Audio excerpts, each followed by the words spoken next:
sa korte ngayong umaga si dating Bamban Tarlac Mayor Alice Guo para sa kaso niyang qualified human trafficking. Sa ulat ng Super Radio DZBB, sinabi ng abogado ni Guo na si Attorney Nicole Hamilla na posibleng magpresenta ang depensa ngayong araw. Ang kasong qualified human trafficking ay kaugnay sa umano'y koneksyon ni Guo sa ni-raid na pogo sa kanyang bayan noong March 2024. Bukod sa qualified human trafficking, may kasong graft din si Guo sa Valenzuela Regional Trial Court.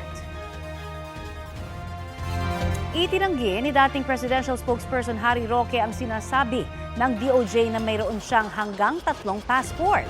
Nauna nang sinabi ng DOJ na pinakakansela na nito ang mga pasaporte ni Roque na nahaharap sa kasong qualified human trafficking. Yan ang balitang hatid ni Salima Refran. Sa gitna ng paghahain ng reklamong human trafficking dahil sa pagkakaugnay umano niya sa scam hub sa Porac, Pampanga, tahimik na nakalabas ng bansa noong 1 taon ang dating tagapagsalita ng Duterte administration na si Attorney Harry Roque. Palaisipan noon kung paano nakaalis si Roque nang hindi namamataan ng mga otoridad kahit pa may inisyong Immigration Lookout Bulletin Order laban sa kanya. Nasa inspeksyon ng immigration area nang naiyak si Justice Secretary Jesus Crispin Remulla.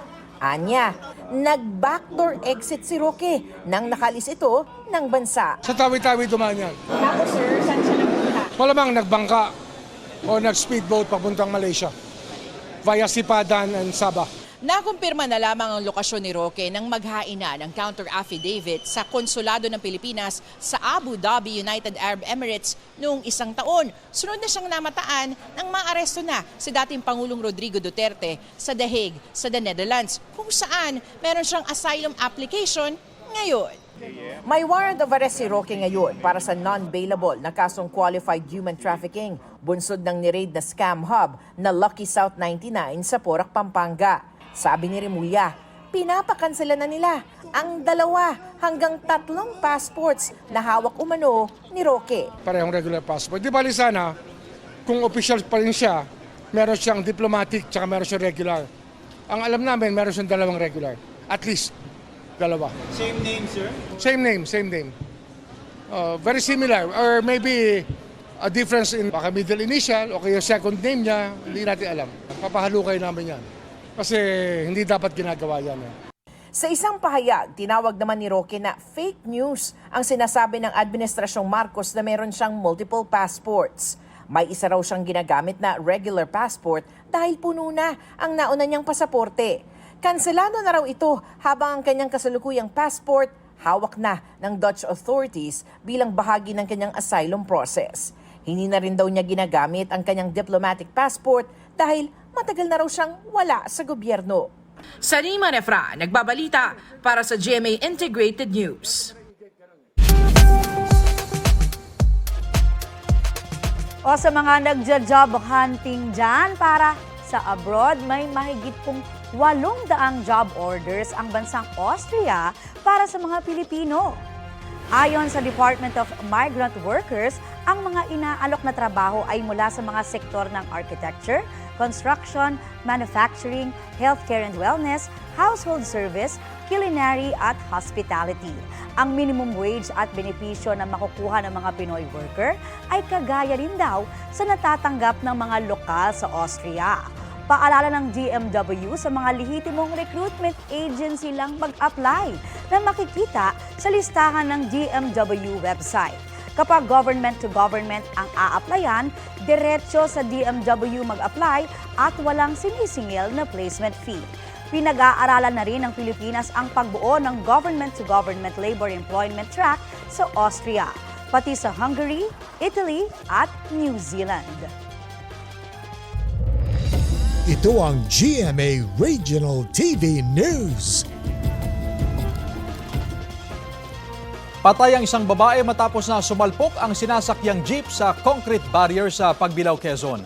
Bumaligtad pa ang jeep matapos itong bumangga sa concrete barrier sa gitna ng highway sa barangay Silangang, Malikboy. Tumilapo naman ang biktima at nasagasaan ng tumaang truck. 17 iba pang sakay ng jeep ang sugatan batay sa tala ng Pagbilao MDRRMO. Wala pang pahayag ang driver ng jeep habang tinutugis pa ng pulisya ang nakasagasang truck driver.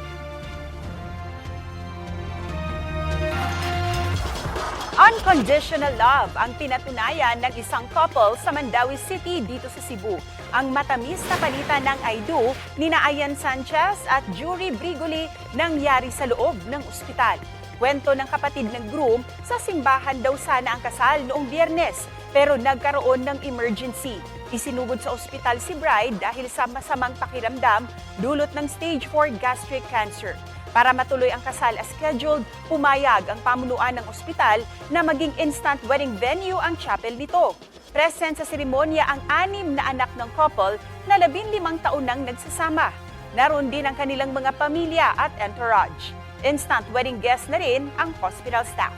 Hiling daw ngayon ng newlyweds, syempre ang pagaling ni Ayen. Congrats, best wishes, at get well soon po. Sa iba pang balita, sinuspindi ng Department of Migrant Workers ang operasyon ng 2 agency na sangkot umano sa illegal recruitment at iba pang paglabag. Sa inspeksyon sa Malate, Maynila, nabisto ng DMW sa isang agency ang online kabit system kung saan nakikipag-operate mga illegal recruiter sa mga lehitimong agency. Ang isa kasi sa mga nag-a-apply, maging OFW sa Saudi Arabia, ni-recruit lamang sa pamamagitan ng Facebook tsaka ni-refer sa naturang agency. Bibigyan daw siya ng tulong at training ng DMW. Napag-alaman din na hindi rehistrado sa DMW ang accommodation ng naturang agency para sa mga OFW na paalis na. Ang ikalawang agency na sinuspindi ng DMW, in person naman ang kabit system. Hindi raw registered ang isa sa mga empleyado, kaya itinuturing siyang illegal recruiter. Gate naman ang empleyado, sumasa-ilalim pa lamang siya sa training. Sasampahan ng DMW ng kaukulang reklamo ang nahuling unregistered recruiter. Wala pang pahayag ang mga suspendidong recruitment agency. Wala ring boss na humarap noong nag-inspeksyon ang DMW. Nanawagan ng ilang grupo ng kabataan sa Commission on Elections na tuluyan ng alisin sa party list system ang Duterte Youth Party List. Kabilang dyan ang Kabataan Tayo, ang Pag-asa at Anak Bayan na nagtipon sa harap ng COMELEC kahapon. Nagsumiti rin sila ng sulat bilang panawagan na protektahan ang integridad ng eleksyon. Wala pang pahayag dito ang Duterte Youth. Ang Duterte Youth ang pangalawa sa mga party list na may pinakamaraming boto na nakuha nitong eleksyon 2025. Pero sinuspindi muna ng COMELEC ang kanilang proklamasyon dahil sa nakabimbing kaso na may kaugnayan sa kakulangan umano sa requirement ng registration ng kanilang grupo. Dati nang kwestiyon ng Duterte Youth Party List ang desisyon dahil 2019 pa nila ang nasabing kaso.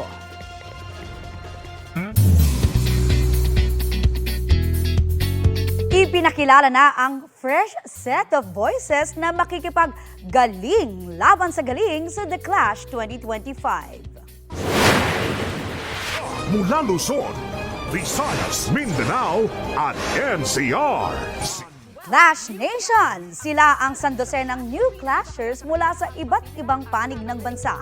Handa na silang magpasiklab at makipagbanggaan sa nagbabalik na Clash Arena. Isa kaya sa kanila ang magwawagi o manggagaling sa Clash backers from previous seasons na makikilala na natin soon. Stay tuned lang mga mare at pare dahil magsisimula na ang tagisan this June 8. Update po muna tayo sa na-monitor na low-pressure area malapit sa Philippine Area of Responsibility. Makakausap po natin si Pag-asa Weather Specialist Lori De La Cruz. Magandang umaga at welcome po sa Balitang Hali. Magandang umaga din, Ma'am Connie, at sa lahat ng ating mga kababayan. Ano ho ang update ngayon natin sa LPA na na-monitor sa West Philippine Sea, ma'am? Well, sa ngayon yung trough po niya or yung extension nito nakaka-apekto pa rin sa western section ng Luzon, Visayas at Mindanao. Nagkukos pa rin ito ng mga pag-ulan sa Zamboanga Peninsula, Western Visayas, Negros Island Region, Basilan, Sulu, Tawi-Tawi, Palawan, Occidental Mindoro, maging sa Oriental Mindoro at Romblon.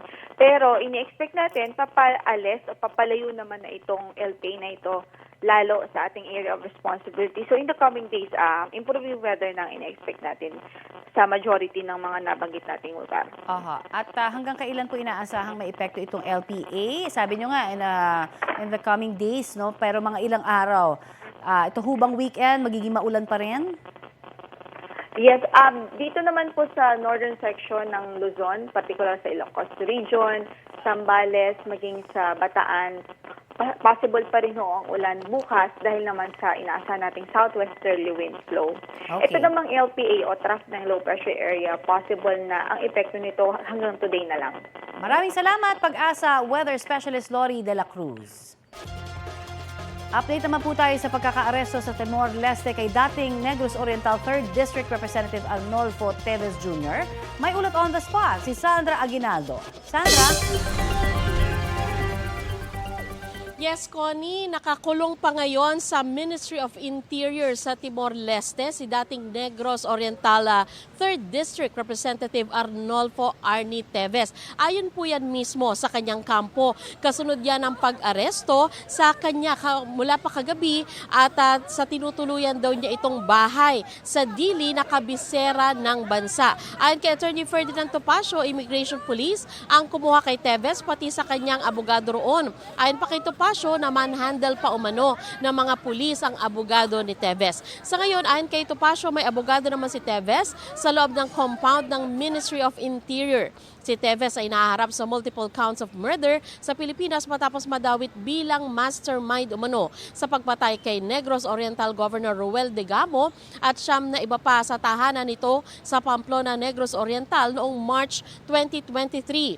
Sa isang press statement naman po ay sinabi ng DOJ na handa itong iuwi sa Pilipinas si Teves.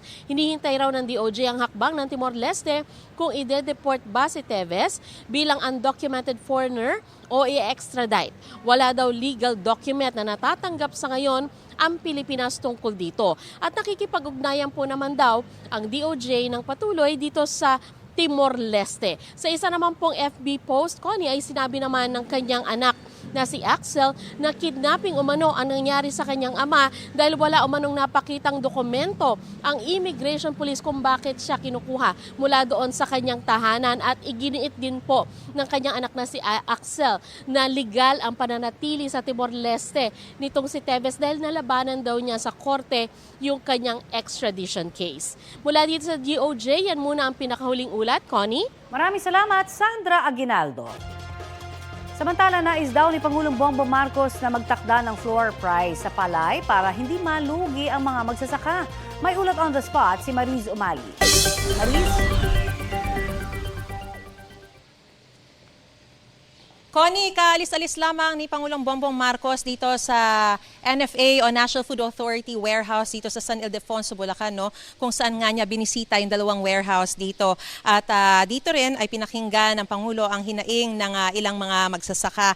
At kabilang nga dito yung pakiusap nila na bilhin sana pati yung kanilang basang palay kasi sa ngayon ay tuyong palay lamang ang binibili ng National Food Authority. Pinangako ng Pangulo na tuloy-tuloy ang gagawing improvement sa mga pasilidad para mapagbigyan ang hiling ng mga magsasaka na mabili na ang kanilang basang palay ng NFA para kumita ang mga magsasaka. Gaya nga ng sinabi ko, ngayon kasi sila pa yung nagbibilad. Hiling ng mga magsasaka bilhin ng 28 pesos per kilo ang tuyong palay na dating 24 pesos. No? 18 to 19 pesos naman yung basang palay. Bagay na pag-aaralan daw ng DA. At sinabi rin ng Pangulo na nais nilang mag-set ng floor price para hindi mabarat at malugi ang mga magsasaka. Pero binabalanse pa raw yung presyo ng pagbili sa mga magsasaka at yung presyo rin ng pagbebenta sa merkado. Nangako ang Pangulo na pararamihin pa nga ang mga equipment ngayong taon gaya ng pagbili ng mga dryer at mga rice mill.